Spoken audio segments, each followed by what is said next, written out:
아모스 8장은 북이스라엘, 그러니까 이스라엘이 우리 한국처럼, 우리 대한민국처럼 남쪽과 북쪽으로 나뉘게 되었죠. 솔로몬의 아들이 남쪽 르호보암 왕이 차지하게 되고, 북쪽을 솔로몬의 신하 여로보암이 초대 대통령이 왕이 됩니다.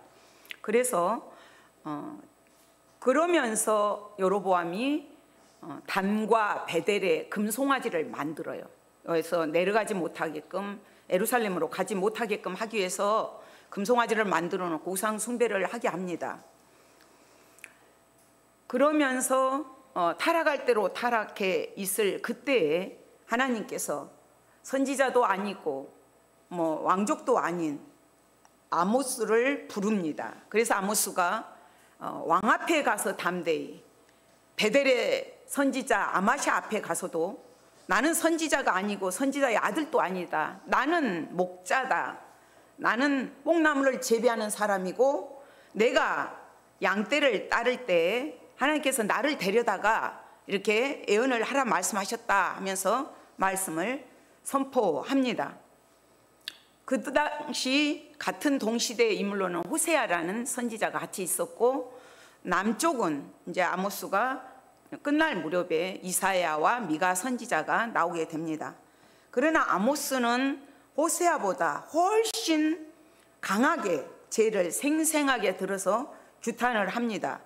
그의 백성들의 무질서한 그 행동들, 지도자들의 잘못된 것들을 지적을 하고, 그들의 쾌락, 안일, 사치, 가난한 자들을 착취해서 그걸로 돈을 만들어서 그 돈으로 또 노예를 삼고, 무엇보다 가장 나쁜 것은 예배의 안일주의, 예배를 들이대 유선적으로 형식적으로 드린 것들을 강하게 질책을 합니다. 하나님께서는 아모스를 통해서 그 말씀을 선포하지만, 너희가 내게로 돌아오지 아니하였다, 내게로 돌아오라, 내게로 돌아오라, 끊임없이 돌아오기를 원하셔요. 너희가 내게로 돌아오지 아니하였느니라 하시면서 너희는 나를 찾으라, 그리하면 살리라. 하나님이 그 아픈 마음, 슬픈 마음을 아모스 선지자를 통해서 하게 하십니다. 그래서 5가지 한상을 보여주십니다. 7장에서 8장에서 9장에서. 그래서 첫 번째 한상이 땅의 풀을 다 먹어버려요. 메뚜기 떼가 새싹 나무 다 먹어버리니까 완전히 멸해지는 그런 것들을 경험하게 됩니다. 두 번째는 땅의 모든 것을 삼켜버리는 불, 바다가 되든 땅이 되든 불이 삼켜버립니다. 이때 아모스는 중보기도를 합니다. 하나님 앞에 간절히 중보기도를 할 때 하나님께서 이것을 이루지 아니하리라 하시면서 지나가시게 하셨습니다. 그러나 세 번째 다림줄부터는 아모스도 중보기도할 힘을 잃었고, 이것이 분명히 하나님께서 심판으로 멸망하게 하실 것이 정확하기 때문에 말씀을 그냥 전합니다. 그래서 오늘 8장의 말씀이 여름 과일 광주리, 여름 과일이 너무나 보기 아름답고 알차 보이고 탐스럽고, 그런데 그 과일이 여름 과일이다 보니까 금방 썩어버리는 것을 말합니다. 그 정도 이스라엘 백성, 북이스라엘 백성들의 위험 수위가 임박했다, 심판이 곧 임한다, 이것을 말하고 있습니다. 탐식, 탐색, 그러면서 그것들을 멸망을 경고를 강하게 해요. 그래서 우리가 겉보기는 좋다 할지라도 겉보기가 문제가 아니라 그 중심들이 중요한데 이들은 그런 삶을 살지 못했습니다. 저희 교회에 들어와서 이렇게 동영상으로 같이 예배도 드려주시고 또 이렇게 유튜브로 들어온 성도님들이 참으로 감사합니다. 그러나 본교회에서 홈페이지를 만들어 주시면서 또 유튜브가 5월달부터 이렇게 나갔습니다.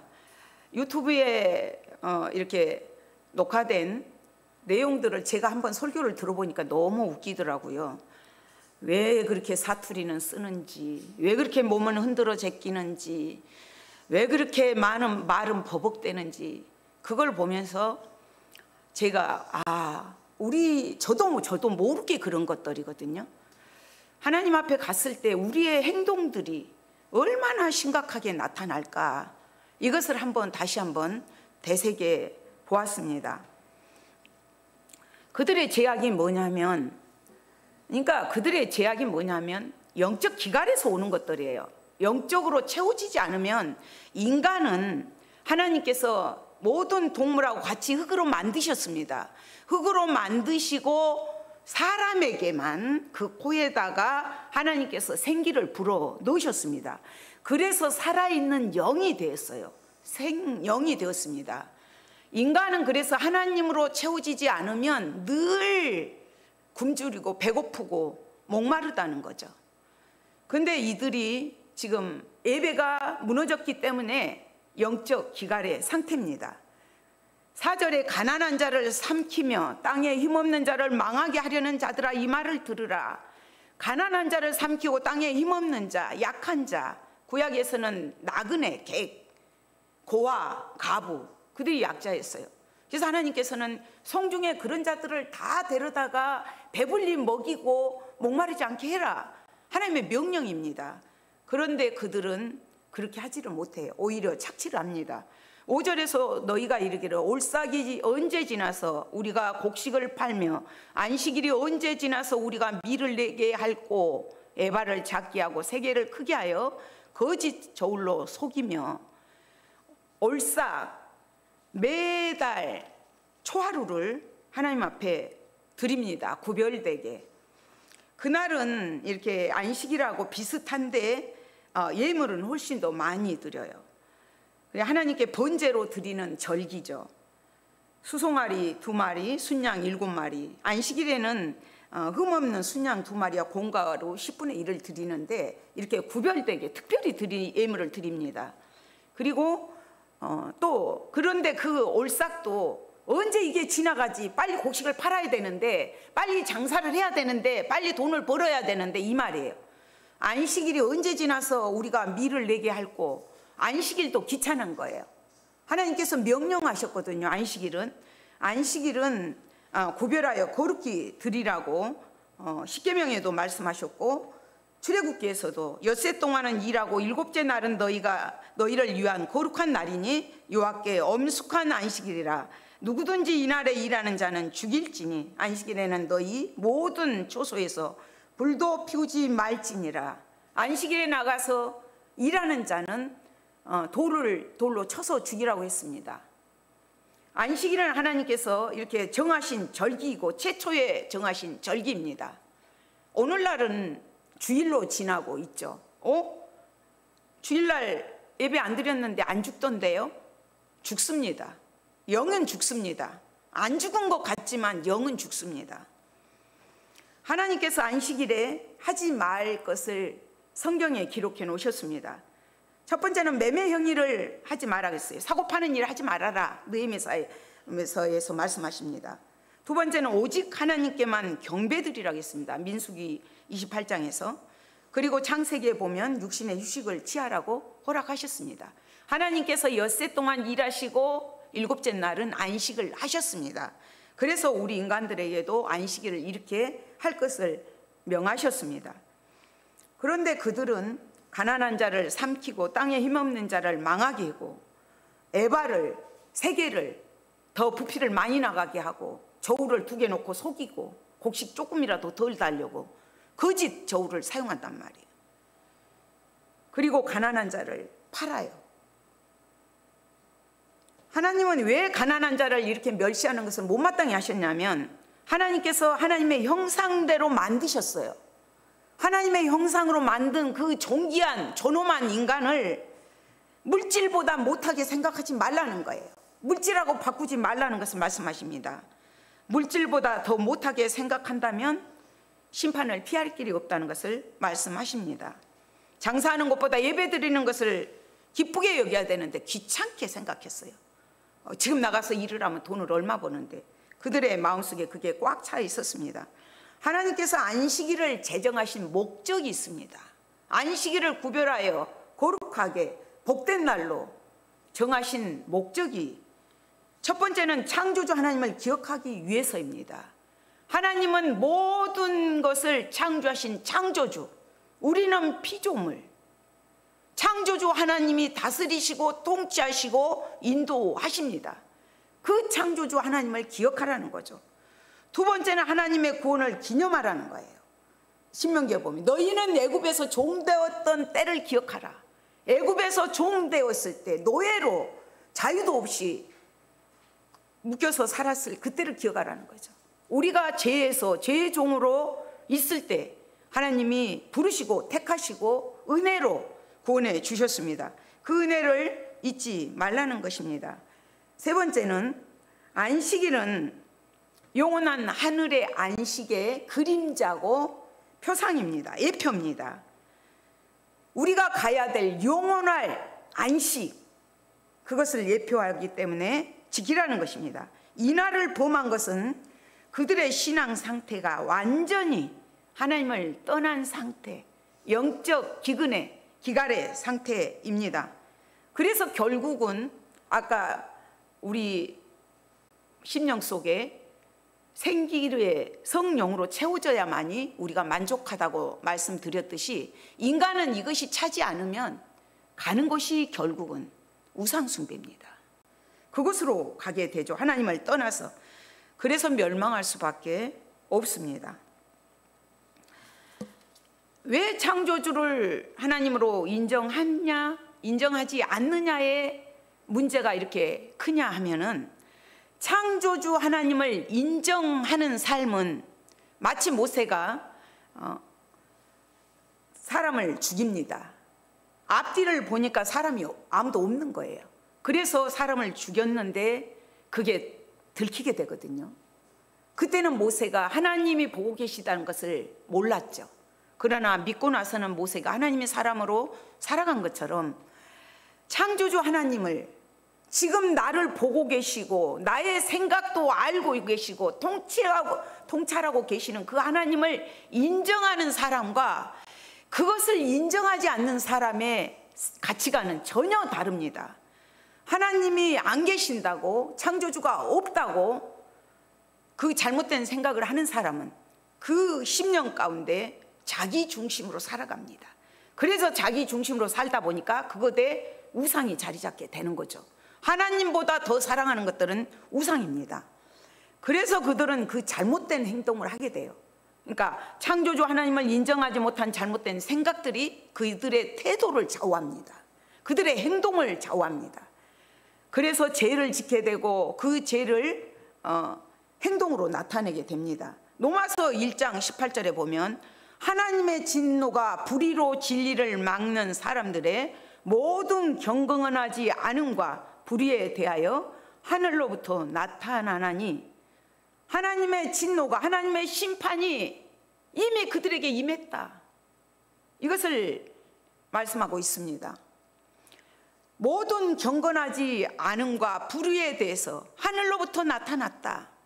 이런 사람들에게 이미 하나님의 진노가, 하나님의 심판이 나타났다고 로마서에서는 말씀하고 있습니다. 그러면 어떻게 나타났는가? 하나님이 그들에게 내리는 진노, 심판은 그러면 무엇인가? 하나님을 인정하느냐, 인정하지 않느냐?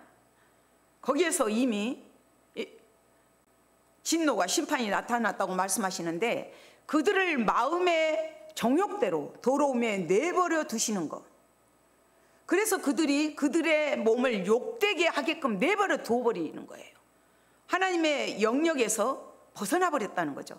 하나님의 심판은 물론 우리가 하나님 앞에 섰을 때 행위의 심판들이 따릅니다. 그렇지만 현재도 하나님께서 하나님의 영역 안에서, 하나님의 영향력 안에서 인간의 본성 그대로 살아가게끔 내버려 두신다는 거예요. 바로가 강팍해요. 열재앙을 보내는데도 강팍합니다. 하나님께서 그 강팍한 마음대로 살게 내버려 둔다는 거예요. 그러니까 인간의 본연 모습 그대로 살게끔 정욕대로 더러움에 살도록 내버려 둬버린다.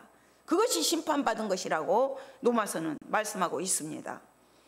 에베소서 4장에서도 하나님께서 그런 자들은 내버려 두기 때문에 총명이 어두워지고 무지해지고 마음이 굳어지고 하나님의 생명에서 떠나게 되고 감각 없는 자가 되고 자신을 방탕에 방임하여 모든 더러운 것을 욕심으로 행한다는 거예요.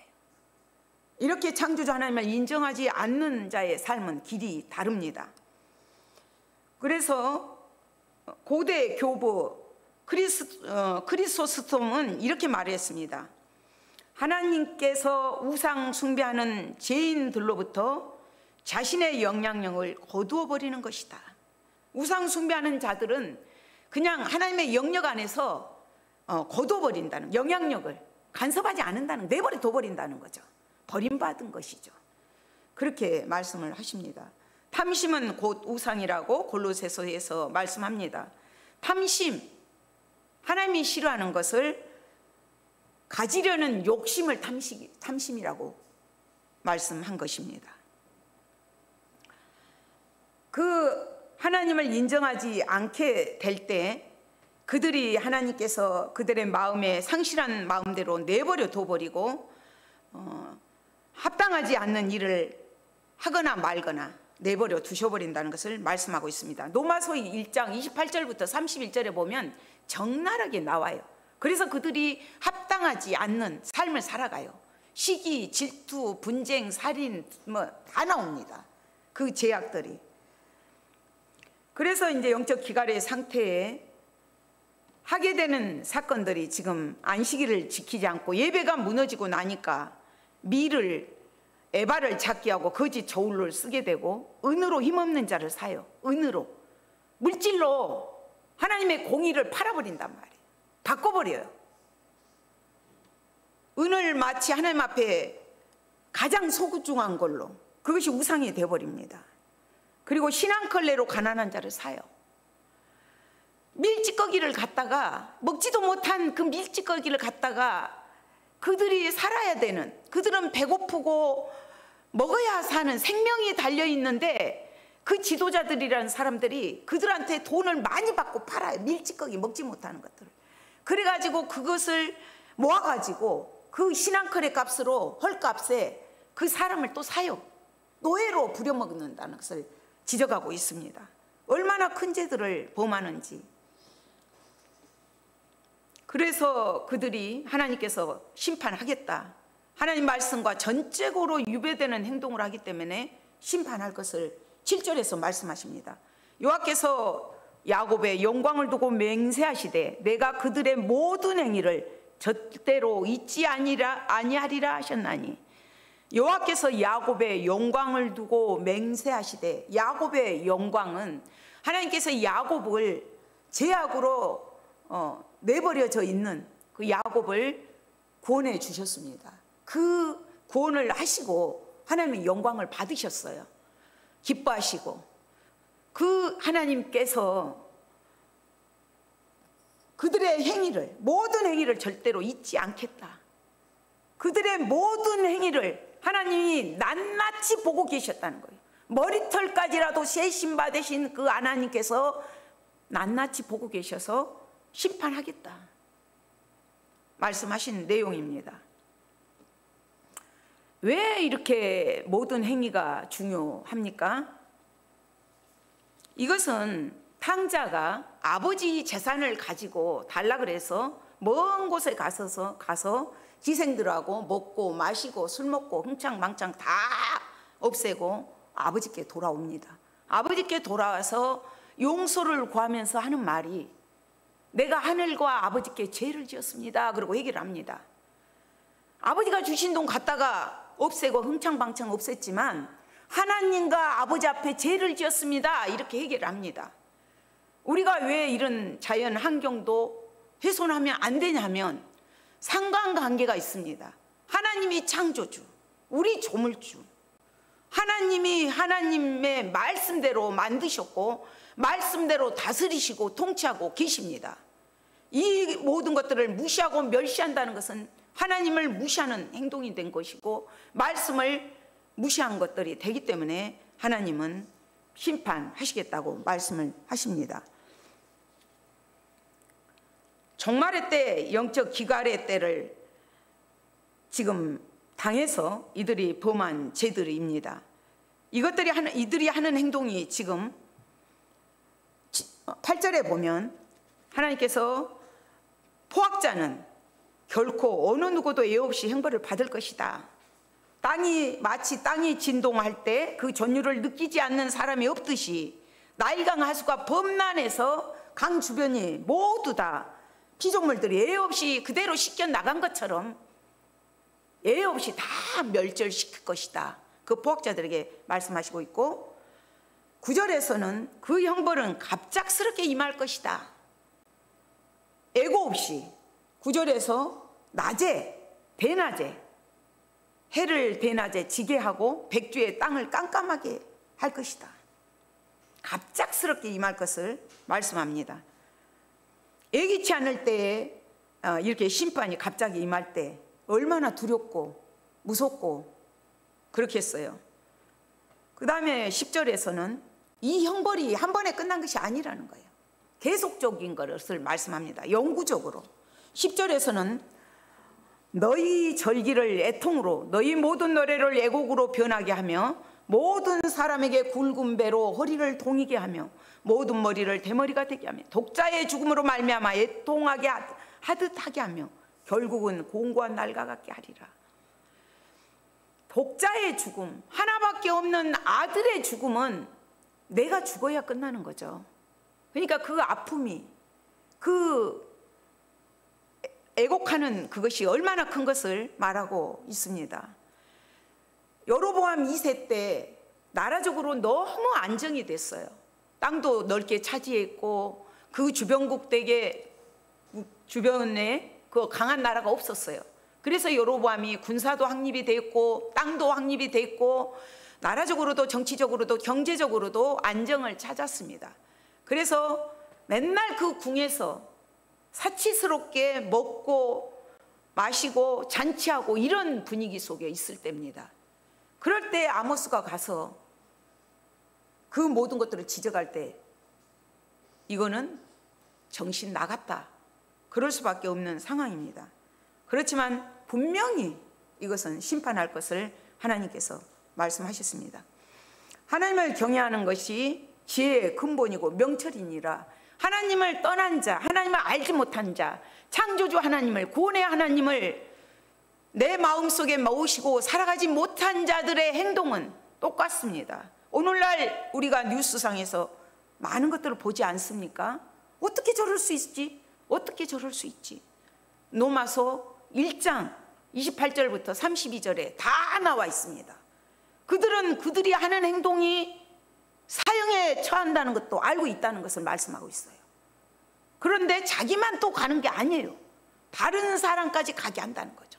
여로보암 왕이 예루살렘으로 예배드리러 가지 못하게 하기 위해서 당과 베돌에 금송아지를 만들어 놓은 것 때문에 그걸로 끝나는 것이 아니라 그 다음에 왕이 그 짓을 또 하고 그 다음에 왕이 끝내는 어디로 가느냐? 멸망으로 가게 합니다. 심판으로 가게 합니다. 그리고 지금 그 독자의 죽음으로 말미암아 애통하게 하듯 하며 결국은 공고한 날과 같게 하리라. 그 원인들이 어디서 왔느냐? 11절입니다. 주 여호와의 말씀이니라. 보라, 날이 이를지라 내가 기근을 땅에 보내리니 양식이 없어 주림이 아니며 물이 없어 가람이 아니요 여호와의 말씀을 듣지 못한 기갈이라. 주 여호와의 말씀이니라. 보라, 날이 이를지라 내가 기근을 땅에 보내리니. 내가 보내겠다는 거예요. 하나님이 기근을 보내신다고 말씀하십니다. 그들의 행동이 너무너무 타락할 대로 타락해 있고 예배도 유선적으로 드리고 예배 시간에 돈 벌어야 되는데 돈 생각하고 우상 생각하고 다른 생각하고 예배 드리는 것을 귀찮게 여기고 이런 자들을 향해서 하나님께서 내가 기근을 보낸다. 하나님이 보내신 기근이기 때문에 하나님이 해결을 하셔야 돼요. 양식이 없어 주림이 아니면 물이 없어 가람이 아니요 여호와의 말씀을 듣지 못한 기갈이라. 오늘날은 말씀이 너무 풍성합니다. 그러나 홍수 때 마실 물이 없습니다. 먹을 물이 없습니다. 목사님하고 앉아서 얘기할 때마다 늘 그 얘기를 합니다. 우리가 정말로 영을 분별해야 된다. 말세에는 영을 분별하지 못하게 만듭니다. 우리가 하나님 앞에 섰을 때, 심판대에 앞에 섰을 때 목사라는 이 명칭, 장로, 권사, 집사 아무 소용없습니다. 이 땅에서 하나님의 일을 효율적으로 하기 위해서 그 직분을 주시기 때문에 우리가 그것을 귀하게 여기고 하나님 앞에 충성하는 것입니다. 그러나 하나님의 행위 심판대에 가서는 적나라하게 그것들이 드러납니다. 우리가 그래서 정신을 똑바로 차리고 그 때를 기다리면서 예배 시간에 말씀에 집중하려고 애쓰고 힘써야 됩니다. 기근을 하나님이 보냈기 때문에 들리지 않아요. 보이지 않아요. 그래서 예수님께서 늘 맹인된 너희여, 기먹으려 된 너희여 계속 책망을 해요. 똑같이 말씀을 선포하는데도 듣지 못해요. 보지 못해요. 깨닫지 못해요. 그래서 믿음은 선물입니다. 깨달아지는 것이 은혜입니다. 믿어지는 게 은혜입니다. 오늘 교회 이 자리에 나온 것이 하나님의 은혜입니다. 그들이 지금 양식이 없어서 줄인 것이 아니라, 물이 없어서 가란 것이 아니라 하나님의 말씀을 듣지 못한다는 거예요. 그래서 이 바다에서 저 바다까지, 북쪽에서 동쪽까지 안간힘을 쓰고 다닌다는 것이에요. 사람의 노력으로, 사람이 힘을 다해서 그것을 해결하기 위해서, 목마르기 때문에 그것을 해결하기 위해서 이 동네 저 동네 이 끝 저 끝 이리저리 요리저리 다녀도 얻지 못하고 기진맥진해서 돌아오게 되는 것을 말씀합니다. 10절에 12절에서도 이 바다 저 바다 북쪽에서 동쪽까지 비틀거리면서 말씀을 구하려고 돌아다녀도 얻지 못하리니, 13절에 그날의 아름다운 처녀와 젊은 남자가 다 갈아여 쓰러지리라. 아름다운 처녀, 젊은 남자가 다 갈아여 쓰러지리라. 젊은 사람들이 쓰러진다면 다른 사람들은 어떻겠습니까? 그런 영적 기근이 얼마나 무서운가를 알 수가 있습니다. 우리는 늘 목말라 있습니다. 교회를 다녀도 채워지지 않아요. 예배를 드렸는데도 세상에 권력을 가지면 가질수록, 부를 가지면 가질수록, 명예를 가지면 가질수록, 인기를 가지면 가질수록 채워지지 않는 것이 있습니다. 그래서 이 말씀에 나온 사람들처럼 이리저리 헤매면서 자기의 힘으로 해결하려고 안간힘을 씁니다. 마시고 또 마시고 먹고 또 먹어도 배부르지 않고 목마릅니다.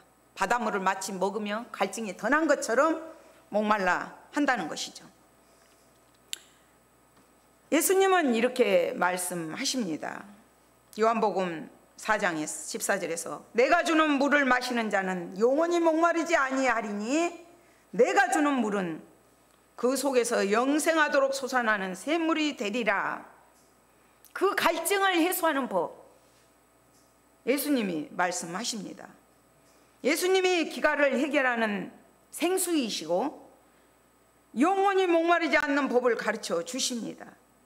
유일한 방법, 그 갈증을 그 갈증을 해소하는 길이 예수님을 따라가는 것이고, 예수님의 말씀을 믿고 예수님을 믿을 때 그 생수의 강이 흘러 넘치는 것을 말씀하십니다. 우리 기독교의 상징은 십자가입니다. 라틴어로 크록스인데 우리가 크로스 하죠. 이 십자가의 본질의 뜻이, 그 뜻이 본질이라는 것입니다. 기독교 본질은 십자가죠. 십자가고 복음이고, 예수님이 하신 일은 우리의 모든 죄를 짊어지시고 죽으셨습니다. 그래서 우리가 십자가의 복음으로 채워질 때 그 기갈이 해결됩니다. 에스겔서 47장에서도 성전 문지방에서 생명수가 흘러나옵니다. 발목에 적시고 무릎에 적시고 허리에 적시고 강이 되어서 헤엄을 치게 합니다.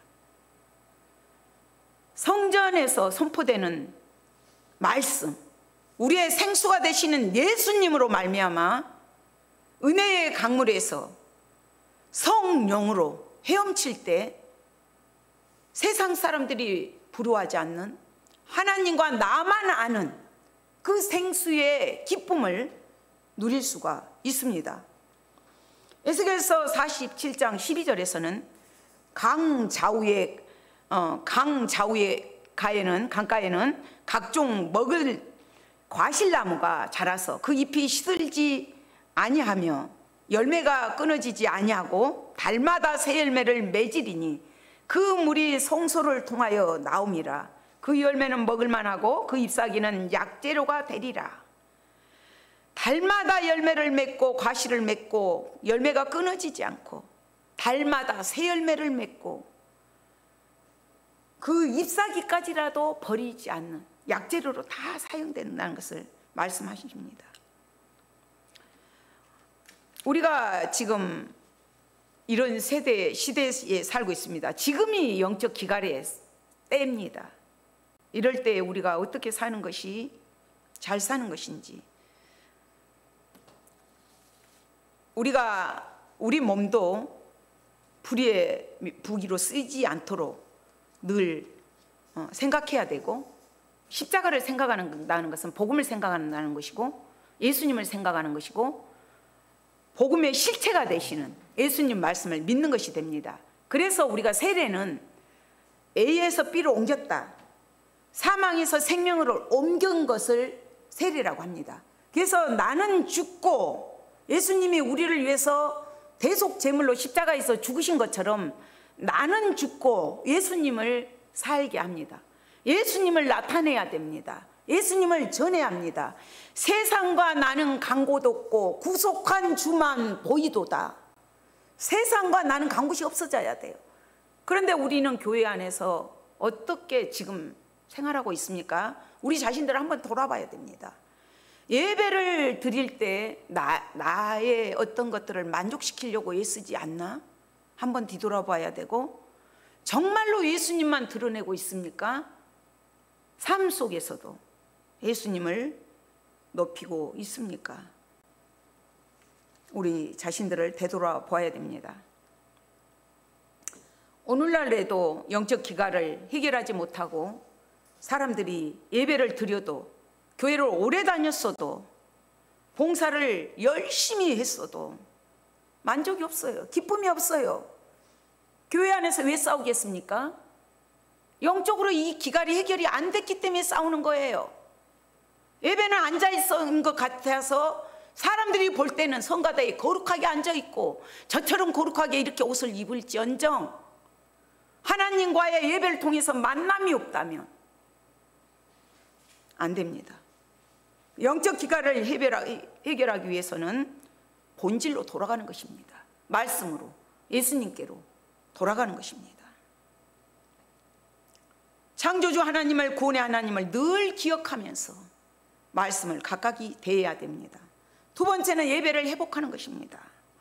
성령과 교통하는 예배, 하나님과 함께하는 예배, 영과 진리로 드리는 예배여야 됩니다. 예배를 통해서 하나님을 만나고 가야 돼요. 하나님을 만나고 가야 됩니다. 옛날에 저희 목사님 늘 그러셨어요. 오늘이 마지막이라고 생각하고 목사님 예배 드리신다 그러셨어요. 오늘 성도님들 중에 목사님이 선포하는 설교가 마지막일 성도가 있다. 듣는 분도 마찬가지란 거예요. 예배가 그래서 소중합니다. 예배를 회복해야 합니다. 세 번째는 아모스 선지자처럼 강하고요 담대하게 복음을 전해야 됩니다. 아모스는 일꾼이에요. 일꾼, 농사꾼이란 말이에요. 뽕나무 재배하고 목자고 양떼를 따르는 사람이 여로보암 궁에 가서 베델의 그 대대로 있던 제사장 앞에 가서 복음을 선포합니다. 남이 욕하더라도 말씀이 아닌 것이면, 저 배가 분명히 잘못 가고 있어서 바위에 부딪힐 것 같다면 말려야죠. 아는 사람이 말려야죠. 성경 안에 다 들어 있습니다. 우리가 영적으로 무지하기 때문에 못 깨닫는 것 뿐입니다. 아모스처럼 우리는 전해야 됩니다. 제가 시간이 갔지만 추석에 중국집을 음식을 먹으러 갔는데 음식점 이름이 수상궁이었습니다. 에스더에 나온 수상궁이었어요. 저는 그걸 보고 읽으면서 굉장히 감동을 받았습니다. 요즘에는 이단들이 득실되다 보니까 예수 믿으세요, 예수 믿으세요 하면 욕을 먹습니다. 그래서 저희도 겨우 교회 앞에서 전도를 합니다. 그런데 그분은 딱 음식점을 들어가니까 수상궁에 대해서 에스더서를 딱 축약을 해서 요약을 해서 거기에 걸어 놓았어요. 그러면서 그 어려운 시기에 모르드게처럼 에스더처럼 죽으면 죽으리라 각오를 하고 끝까지 믿음을 잃지 않았던 것처럼 고객들에게 그 믿음과 신임을 잃지 않고 정성을 다해서 섬기겠습니다, 이런 뜻으로 해서 액자를 해서 걸어 놓았습니다. 그것을 보면서 정말 이 음식점을 먼저 차리신 분은 이런 마인드가 대단한 분이구나, 이게 은연중에 전도를 하고 있구나, 그런 정신으로 살아야 되겠다는 것을 저는 강하게 느꼈습니다. 우리는 이것들을 회복함으로 하나님 앞에서 삶으로 살아내야 됩니다. 말씀이 왜 중요합니까? 말씀은 우리의 영적 육적 질병을 다 고쳐줍니다. 진리가 너희를 자유케 한다고 진리 안에서 살게 합니다.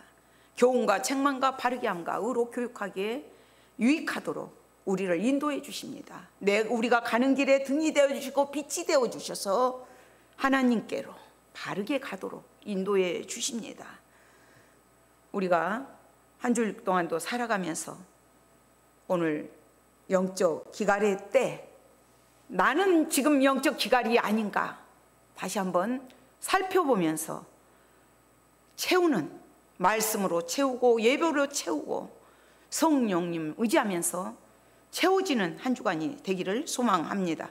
하나님 아버지 감사합니다.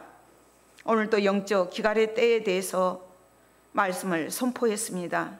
오직 우리가 마셔도 먹어도 배부르지 않고 배고프고 목마른 것은 하나님의 말씀으로, 복음으로, 성령으로 채워지지 않았기 때문에 사슴이 신음을 찾아 허덕인 것처럼 허덕이는 우리의 심령임을 고백합니다.